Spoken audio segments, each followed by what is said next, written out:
Bonjour à tous, bienvenue sur Lop Investissement, la chaîne YouTube qui traite les sujets liés à l'investissement avec le sérieux et la rigueur qu'ils méritent. Mon objectif est de vous délivrer un contenu de valeur pour tous ceux qui, comme moi, souhaitent réellement investir sur le long terme. Aujourd'hui, c'est un nouveau format que je vous propose, l'analyse d'un portefeuille. Alors je vous préviens que dans cette vidéo, je vais faire uniquement l'analyse d'un portefeuille d'actifs financiers type CTO et PEA. Je ne vais pas faire un audit patrimonial complet et faire un comparatif d'assurance vie, dire qu'il est possible de réduire les frais ou encore de faire une analyse des dépenses en disant que vous pouvez réduire les sorties pour plus investir. Ici, je vais me concentrer sur l'analyse des répartitions, des titres et des synergies d'un portefeuille boursier. Mais avant de commencer, je me présente, je m'appelle Paul, ingénieur de formation, et je tiens à rappeler que même si je suis accrédité par l'autorité des marchés financiers et certifié conseiller en investissement, cette vidéo est purement à but éducatif et ne constitue en rien un conseil en investissement personnalisé. Vous êtes responsable de vos choix d'investissement. Le portefeuille étudié ici m'a été envoyé par l'un d'entre vous qui souhaitait avoir un avis dessus. Je le remercie pour son partage et grâce à lui et à son accord, il me permet de faire cette vidéo. Pour conserver son anonymat, nous l'appellerons Max dans cette vidéo.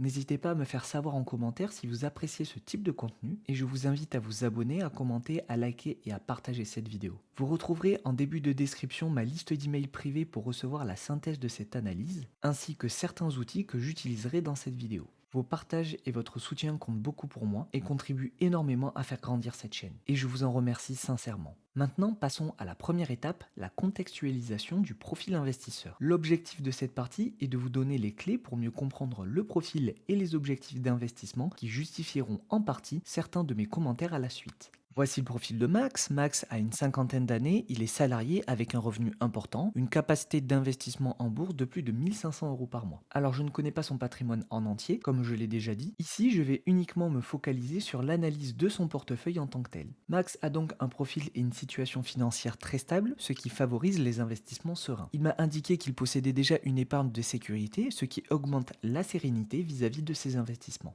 Il répartit ses investissements mensuellement en allouant à peu près la moitié dans son PEA et l'autre moitié dans son CTO. Déjà, on voit qu'il ne privilégie pas à 100% le PEA et c'est une bonne chose car il est ouvert à de multiples possibilités d'investissement et qu'il n'a pas ce biais fiscal du PEA que beaucoup de personnes ont. Je pourrais en faire éventuellement une vidéo à ce sujet si vous le souhaitez. Il m'indique qu'il a une tolérance à la volatilité importante, pas de résilience particulière dessus, il m'a indiqué. Cependant, on reviendra sur cette affirmation juste en suivant. Son objectif est d'apprécier de ses dividendes et donc de la rente de son capital une fois la retraite en complément et de se développer un capital solide et stable pour sa famille. C'est donc un profil de bon père de famille. Il a pour objectif à court et moyen terme d'atteindre le plus rapidement possible, entre guillemets, sa première étape, les 100 000 euros investis en bourse. Et il a un horizon de temps de placement de 15 ans. Donc maintenant, je reviens sur son affirmation associée à sa résilience à la volatilité. C'est que, au vu de son profil et de son âge, mais surtout au vu de son horizon de temps de placement, il ne faut pas surestimer sa capacité à prendre des risques. Mais je tiens à souligner tout de même qu'il n'est peut-être pas aussi tolérant et flexible à la volatilité qu'il ne le pense, et qu'il sous-estime peut-être sa capacité et sa tolérance au risque. On verra en fin de cette vidéo comment adapter son portefeuille via certains outils que j'avais déjà présentés dans ma précédente vidéo, comment optimiser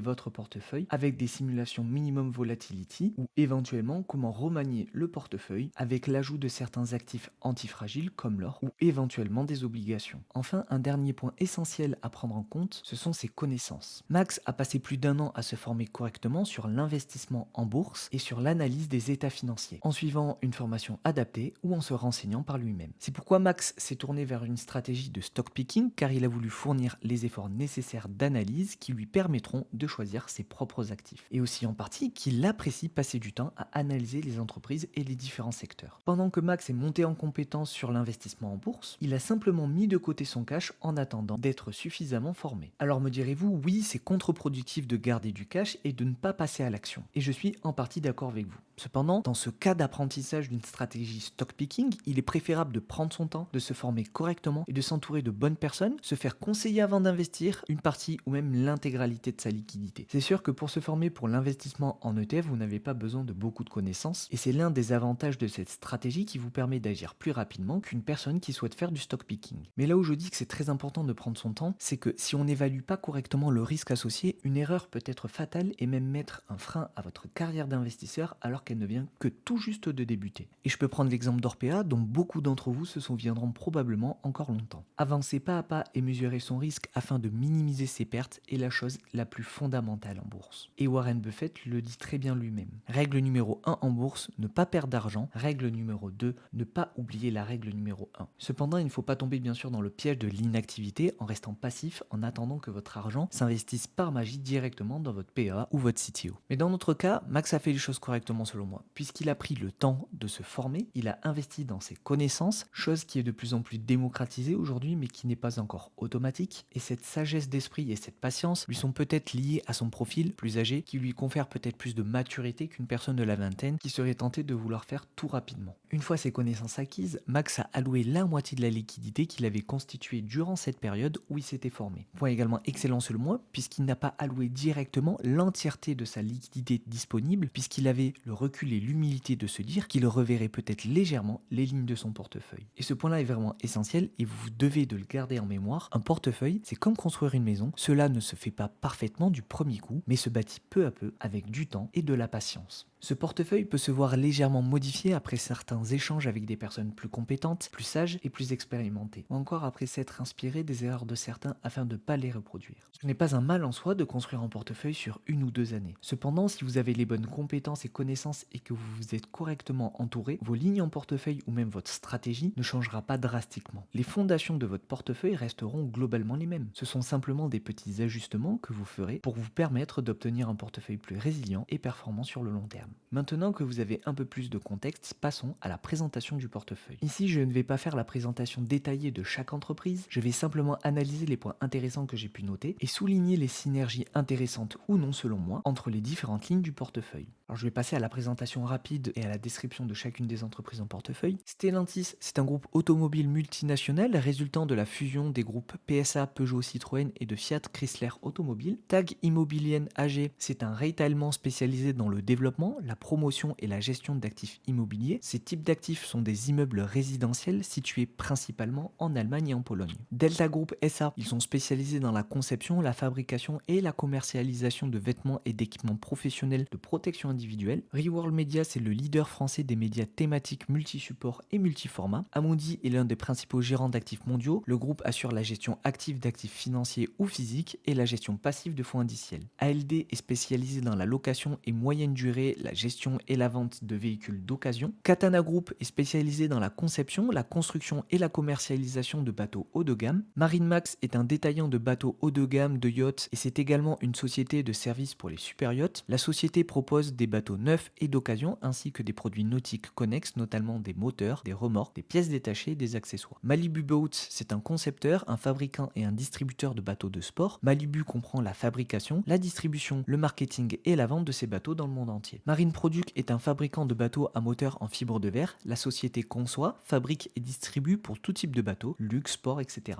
InMode est un fournisseur mondial de solutions de traitement médical chirurgical minimalement invasif. Photronics est un fabricant de masques photographiques pour circuits intégrés et écran plat. Perion Network opère dans la publicité numérique, la recherche publicitaire, les réseaux sociaux et la vidéo. Pojula SA est un des leaders européens de la fabrication et de la commercialisation de conduits de cheminée et de sorties de toits métalliques. Ruby est une entreprise spécialisée dans la distribution d'énergie en Europe, en Afrique, en océan Indien et aux Caraïbes, produit de l'électricité renouvelable via son nouveau pôle Photosol et stocke des produits liquides divers en Europe comme des carburants, des biocarburants, des produits chimiques et de l'agroalimentaire. Donc nous avons vraiment un portefeuille très complet de 15 lignes, soit relativement bien concentré. Déjà, petite remarque, rien qu'à la description des entreprises, on observe une forte présence d'entreprises du domaine du transport avec l'automobile et surtout dans le domaine nautique. Maintenant, passons à l'analyse plus en détail de la répartition par capitalisation du portefeuille. On constate un focus small caps qui est excellent, alors peut-être même un peu trop concentré small cap si on veut être pointilleux, mais je préfère personnellement être plus exposé au small cap et au mid cap que d'avoir trop de large cap en portefeuille. Cette répartition small cap est excellente car en tant que particulier, nous avons un réel avantage sur les institutionnels pour cette classe d'actifs. Le fait de plus s'exposer au small cap augmente nos chances de surperformer le marché grâce à l'avantage de liquidité que nous avons par rapport aux investisseurs institutionnels. Cela nous permet d'acheter des entreprises très rentables et performantes à très bon prix. Passons à l'analyse des répartitions géographiques du portefeuille. On observe que le portefeuille de Max est très peu diversifié géographiquement. Il est principalement investi en Europe et aux États-Unis. États-Unis. Son portefeuille est exposé à presque 50% à la France. On retrouve très clairement un biais domestique dans la répartition et le choix des actifs de Max. Le biais domestique est la tendance à privilégier les investissements dans son propre pays. Warren Buffett lui-même a eu ce biais, mais il le réduit depuis peu en diversifiant ses investissements en dehors des États-Unis, comme au Japon par exemple. On a deux entreprises israéliennes, Idmod et Perion, mais ce sont toutes deux des entreprises cotées sur la place boursière du Nasdaq et sont donc échangées en dollars. Le portefeuille de Max est alors uniquement exposé à deux devises, l'euro et le dollar. Dans son cas, il fait complètement abstraction des entreprises asiatiques, africaines ou australiennes.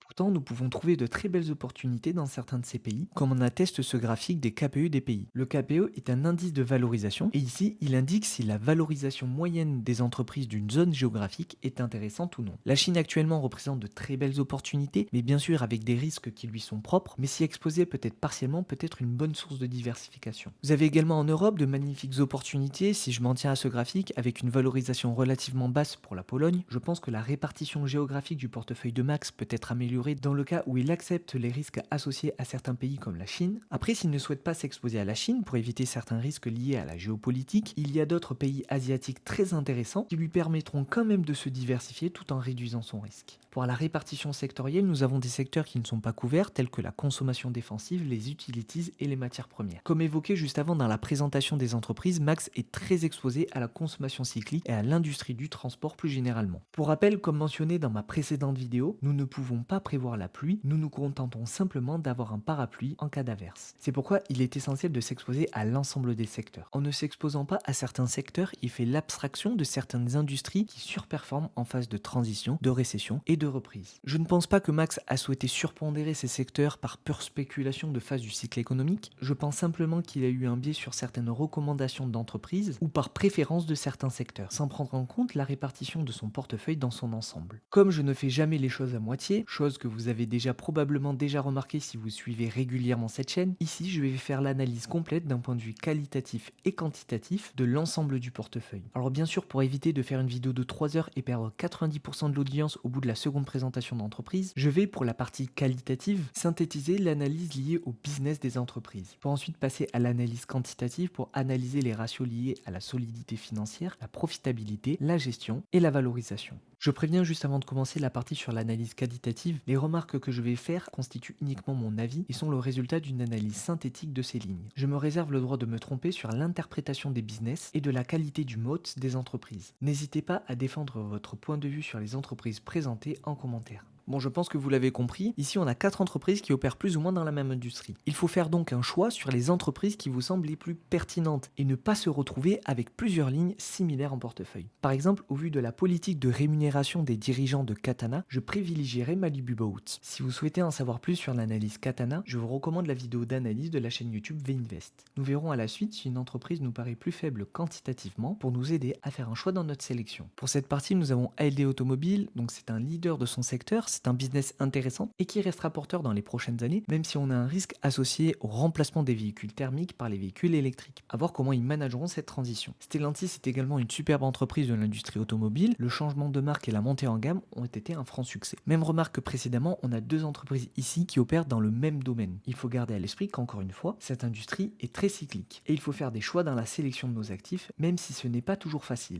Amundi, je n'ai pas de commentaires spécifiques liés aux aspects qualitatifs. C'est un des leaders de son domaine et peut-être une ligne intéressante en portefeuille. TAG Immobilier AG. Alors je n'aime pas beaucoup les rates associés à l'immobilier de particuliers, appartements, bureaux, d'autant plus qu'elle est située en Europe. Réflexion toute bête, mais pourquoi investir dans un rate qui opère dans un segment de marché sur lesquels nous investissons généralement à titre personnel, et je parle bien entendu de l'immobilier locatif. Certes, nous n'investissons pas généralement sur la même zone géographique, mais en cas de récession plus profonde, si l'immobilier de particuliers en Europe connaît des difficultés, les probabilités que ces difficultés se répercutent en France ne sont pas de zéro. Avoir ce type de rate aux États-Unis peut être justifié car la corrélation entre les marchés immobiliers y est généralement moins directe. Encore une fois, je ne connais pas l'ensemble du patrimoine de Max, mais s'il possède des investissements locatifs en France, pourquoi investir sur ce même type de marché en Europe? Pourquoi ne pas se tourner vers des rates industriels qui louent des entrepôts de stockage, par exemple à l'échelle mondiale? Cela améliorerait de 1 sa répartition géographique et de 2 augmenterait aussi sa proportion de large cap en portefeuille. Voilà comment vous devez raisonner lorsque vous sélectionnez vos rates. Cela doit être même selon moi le dernier dernier choix de votre portefeuille pour vous aider à combler les lacunes, pour diversifier au mieux les secteurs et les zones géographiques. De plus, les rates associés aux appartements et aux bureaux est une des catégories les plus cycliques des rates, car la balance commerciale entre l'offre et la demande est plus difficile à réguler et induit des variations de prix plus importantes. Je vous renvoie vers ma vidéo sur les rates si vous souhaitez en savoir plus à ce sujet. De plus, concernant Tag Immobilier AG, j'ai du mal à identifier clairement leur avantage concurrentiel et pourquoi ils seraient plus profitables qu'une autre entreprise du secteur. Je trouve également que les barrières à l'entrée à la construction de ce type de biens ne sont pas très importantes, ce qui accentue la probabilité de difficulté à faire face à la concurrence. Perion Network, je me demande quel est l'avantage concurrentiel. C'est de la publicité en ligne et je ne vois pas de réel moat. À part une technologie spécifique qu'ils possèdent sur le ciblage des pubs, j'ai du mal à voir en quoi ils se démarquent. Les barrières à l'entrée à ce business sont trop faibles et induisent une forte concurrence et donc probablement des besoins de dépenses en recherche et développement plus importantes. Reworld Media, contrairement à Perion, j'arrive ici plus facilement à déterminer leur avantage concurrentiel, avec les nombreux médias et réseaux qu'ils possèdent sur les différents sujets. Encore une fois, nous avons deux entreprises qui opèrent sur le même secteur, des médias et de la communication. Il faut choisir. Se concentrer, c'est augmenter ses chances de surperformer, mais il nous expose aussi à plus de volatilité. Photronics, la technologie me semble très complexe. Faites attention quand vous investissez dans ce type d'industrie à bien comprendre les activités. Si vous comprenez la technologie, je ne vois aucun problème d'y investir. Donc mon seul problème avec cette boîte, c'est que l'avantage concurrentiel est difficilement identifiable au vu de la complexité de ses produits.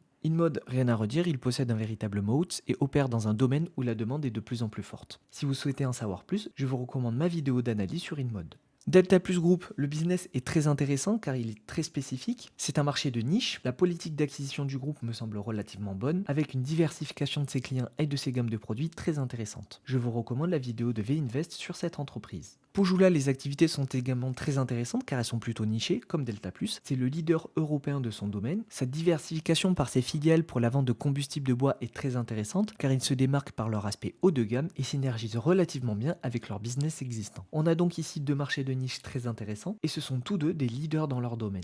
Et enfin Ruby, côté business, je n'ai rien à redire. Cependant, le seul risque que je trouve avec cette entreprise, c'est la gouvernance. Après, ça reste selon moi un domaine d'activité porteur qui a encore beaucoup d'avenir devant lui. Et si vous souhaitez en savoir plus sur l'entreprise Ruby, je vous conseille la vidéo d'analyse de la chaîne YouTube LK Invest. Passons enfin à l'analyse quantitative. Elle se divisera en 4 parties: solidité financière, profitabilité, gestion et valorisation. L'ensemble de ces données date du 17 janvier 2023. Elles ne seront peut-être pas exactement les mêmes au moment où je publierai cette vidéo, notamment pour les données de la partie valorisation. Vous retrouverez pour chaque partie des tableaux avec des mises en forme conditionnelles, avec un dégradé de couleur allant du vert au blanc au rouge. Vert étant un bon point, blanc un ratio neutre proche de la cible et rouge un point négatif. Le fait de vous présenter les ratios du portefeuille sous cet angle nous permettra d'identifier rapidement les entreprises les moins qualitatives et ainsi nous aider dans nos choix pour l'optimisation du portefeuille en fin de vidéo. Mais si vous souhaitez que je fasse une vidéo dédiée sur l'explication de certains ratios et de pourquoi ils sont pertinents, faites-le moi savoir en commentaire. Nous ferons ici uniquement une analyse de premier niveau puisque je ne m'intéresserai pas à la comparaison de performance, de valorisation et d'endettement au niveau de chaque industrie. De plus, je calculerai la moyenne de chaque ratio pour nous donner une indication globale sur la qualité de l'ensemble du portefeuille. L'ensemble des entreprises en portefeuille sont solides financièrement avec des ratios d'endettement relativement faibles. Je souligne cependant un endettement plus important pour l'entreprise MarineMax. Le fait d'étudier l'ensemble de ces points sous cet angle nous permet de mettre en lumière ces aspects et peuvent nous permettre de choisir plus judicieusement les différentes lignes de notre portefeuille. Lorsque je vois ce tableau avec plusieurs entreprises nautiques, j'aurais tendance à choisir Marine Products Corporation à MarineMax par exemple. Alors je ne sais pas s'ils sont exactement sur le même business, mais ils opèrent pour moi dans la même industrie. Alors pourquoi garder les deux et ne pas simplement conserver l'entreprise la moins endettée? Ce sont des pistes de réflexion que je vous donne ici. Nous reverrons l'ensemble de ces points dans la partie optimisation du portefeuille. Même réflexion pour ALD et Stellantis. J'ai d'un côté une boîte plus endettée avec des ratios de liquidité plus faibles, donc pour ALD, et de l'autre, j'ai Stellantis qui est simplement plus solide financièrement au vu de ses ratios. Ma question, pourquoi garder ALD? Nous avons également dans cette partie les différents scores. À titre personnel, je fais toujours très attention au M-score, car pour un actionnaire, il n'y a pas pire qu'une entreprise qui manipule ses états financiers, et l'affaire Enron en est la preuve. Si vous souhaitez en savoir plus sur comment calculer ces scores, je vous recommande de regarder ma vidéo à ce sujet. Pour la partie profitabilité, nous avons des lignes en portefeuille qui sont globalement très profitables avec d'excellentes marges et d'excellents rendements. On voit très clairement qu'il y a eu un réel effort de recherche d'entreprises rentables ici. Attention, les marges nettes sont relativement faibles pour toutes les entreprises du secteur cyclique et encore une fois, MarineMax apparaît comme l'entreprise la moins profitable, donc pourquoi la garder en portefeuille? Alors objectivement, il est important de noter que ces marges et rendements sont ceux de l'année dernière. Il serait plus pertinent de faire cet exercice sur une moyenne sur les 3 à 5 dernières années. Cependant, comme je l'ai déjà dit, c'est simplement une première première phase d'analyse de la qualité du portefeuille. Déjà que cette vidéo est, je pense, relativement conséquente, cette analyse approfondie, c'est à vous de la faire de votre côté pour votre portefeuille. A noter que j'aurais pu retirer ici le rate Tagimo pour cette étude, car comme c'est un rate, les ratios d'analyse ne sont pas les mêmes. Et je vous invite à aller voir ma vidéo d'analyse sur les rates si vous souhaitez savoir comment analyser un rate. Pour la gestion, alors ce que j'entends par gestion, c'est la politique de reversement des bénéfices via les dividendes. L'entreprise verse-t-elle une part trop importante de ses bénéfices? Qui détient le capital de l'entreprise? Et enfin, comment elle alloue ses ressources pour développer de nouveaux produits ou simplement les vendre ou en faire la promotion? Dans l'ensemble, les aspects liés à la gestion sont relativement corrects. Attention au capex de Perion, Pujula et Ruby qui représentent une part très importante du résultat brut. À vérifier si ces capex sont ponctuels ou récurrents, ce qui peut souligner un manque d'avantage concurrentiel ou simplement que l'industrie dans laquelle ils évoluent nécessite des capex importants. Petite parenthèse sur le rendement du dividende, il ne doit pas être la seule source de motivation pour vos investissements. Je m'explique, acheter du ALD car ils ont 18% de rendement sur dividende ne doit pas être la seule raison de pourquoi vous investissez dessus. J'entends beaucoup de personnes dire cette action est un super investissement car ils ont 8% de dividende. Le dividende, c'est bien, mais un dividende constant distribué intelligemment et un prix correct pour une action pour laquelle nous avons identifié de réels points positifs, c'est encore mieux. Sinon, on se retrouve ensuite avec du Ruby en portefeuille avec un PRU de 50 euros. Ce qui nous fait une superbe transition pour la partie valorisation. Je rappelle que l'ensemble de ces ratios de valorisation date du 17 janvier 2023 et ce ne sont donc pas les ratios de valorisation auxquels Max a acheté ses entreprises. Donc cette analyse de la valorisation est à titre indicatif car elle représente la valorisation à cette date et non au moment des achats. Le PER moyen du portefeuille est très correct. Attention au PEG de certaines entreprises. Ces aspects seront à étudier plus en détail si vous souhaitez investir sur l'une de ces lignes. Dans son ensemble, la valorisation globale du portefeuille est correcte. En résumé de cette partie quantitative, on remarque très clairement, même si j'ai fait quelques petites remarques, il y a eu un gros travail de recherche, d'analyse et de sélection d'entreprises de qualité. Et vraiment, je félicite Max pour son travail, car ce n'est pas toujours évident de faire ce travail seul. C'est donc dans l'ensemble un portefeuille très solide avec des entreprises extrêmement profitables. Maintenant, je vais mettre en application l'ensemble de mes remarques directement sur l'outil Backtest Vision afin d'optimiser le portefeuille actuel de Max. Nous voici sur l'outil Backtest Vision, donc j'ai renseigné l'ensemble des différentes lignes du portefeuille avec l'allocation associée. Je vais faire ici l'analyse en partant de la date de 2019 puisque les dernières données boursières disponibles sont celles d'InMode et datent de 2019 et je vais me comparer à l'indice de référence Vanguard Small Cap Value Index Fund car comme nous l'avons vu, nous avons essentiellement des small cap en portefeuille. Je vais lancer la simulation. Voici les résultats obtenus. Donc nous avons de très bonnes performances avec une excellente année. Par contre, on voit très clairement que au vu de sa surexposition sur certains secteurs, nous avons un portefeuille qui est beaucoup plus volatile avec une pire année à moins 66% et une chute maximum du portefeuille à moins 51%. Comme d'habitude sur Backtest Vision, on retrouve le score du portefeuille ainsi que le couple rendement-volatilité associé au portefeuille avec les différentes répartitions, majoritairement des consommations cycliques, des small caps et très exposés à l'Europe et notamment la France. Maintenant, passons à l'optimisation de ce portefeuille. Pour cela, je vais supprimer certains doublons et ajouter d'autres entreprises pour lesquelles le portefeuille de Max n'est pas encore exposé. Au vu du profil de Max, je vais rester sur un portefeuille 100% actions, mais je vais cependant partir sur une optimisation en minimum volatility. L'optimisation par la suppression de certaines lignes et le fait de combler certaines lacunes du portefeuille par d'autres entreprises sont uniquement à titre indicatif. Ce n'est pas un conseil en investissement. Je ne recommande pas forcément d'investir sur ces entreprises. Vous êtes responsable de vos investissements. Investir comporte des risques de perte en capital. Donc je me retrouve avec Stellantis, Malibu Boat, Photronics, Delta Plus Group, InMode, Ruby Pujula, Reworld Media, Tagimo, Amundi. Mais cette fois-ci, pour ajouter un côté défensif au portefeuille, j'ai ajouté l'entreprise de production de tabac indonésienne Wismilak. J'ai également ajouté l'entreprise Shandong Sinda Chemical, qui est une entreprise de matières premières en Chine qui produit des engrais chimiques pour l'agriculture. J'ai également ajouté TPC, qui est une entreprise du secteur des utilities en Australie,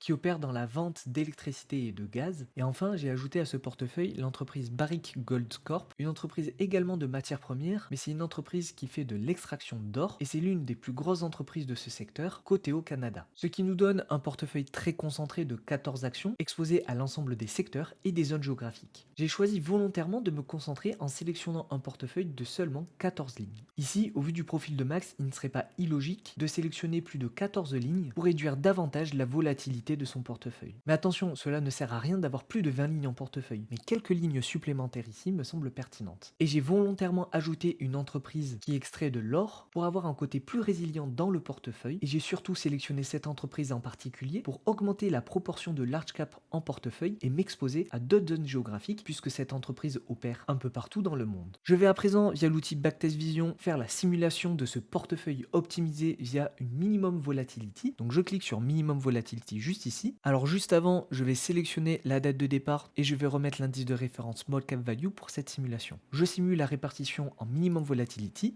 puis je clique sur analyser le portefeuille. Donc nous obtenons les résultats du portefeuille suivant. On constate qu'en s'exposant à l'ensemble des secteurs, nous avons une bien meilleure performance et qui n'est bien sûr pas à prendre pour acquise, c'est simplement une indication et ne nous donne en rien les potentiels de performance futurs du portefeuille. On remarque qu'avec une optimisation en minimum volatility sur un portefeuille optimisé, globalement bien diversifié, nous avons drastiquement diminué la chute maximum de ce portefeuille. Ce portefeuille est alors plus optimisé d'un point de vue de la performance, puisque je me suis exposé à davantage de secteurs et de zones géographiques, mais il est aussi plus résilient. Attention cependant, comme j'ai gardé la base principale de ce portefeuille, si je regarde au niveau des différentes allocations, je reste cependant très exposé à l'Europe à plus de 63%, et même on s'expose davantage à la France à près de 53%. Par contre, on a une répartition plus équilibrée, la capitalisation des différentes entreprises et l'ensemble des secteurs ici sont relativement bien répartis. Pour résumer cette analyse, nous avons un portefeuille trop concentré sur la France et les États-Unis, ce qui induit également un manque de diversification des devises en portefeuille.